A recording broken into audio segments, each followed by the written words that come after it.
ટ્રેપમાં ફસાવી 3.50 લાખની માંગણી કરનાર કુખ્યાત હની ટ્રેપ કરતી મહિલા સામે પોલીસ ફરિયાદ નોંધવા પામી છે।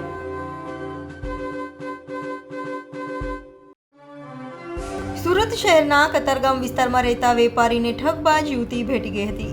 આ યુવતીએ શરૂઆતમાં વેપારી સાથે મિત્રતા કર્યા બાદ અવારનવાર તેની સાથે ફરી શારીરિક સંબંધો બાંધી અવારનવાર પૈસા પડાવ્યા હતા।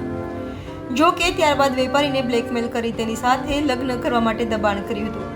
ઠગ મહિલાએ હીરા વેપારીને હની ટ્રેપમાં ફસાવ્યો હતો। જો કે વેપારીએ મહિલાની જાણ થતાં તેણે સંબંધ તોડતા મહિલાએ વેપારીને ફસાવી દેવાની ધમકી આપી હતી। આખરે વેપારીએ સરથાણા પોલીસ મથકે જઈ ફરિયાદ કરતા પોલીસે હની ટ્રેપ કરનાર મહિલા કૃપા ડોબરિયાને પકડી પાડી સળિયા પાછળ ધકેલી દીધી છે।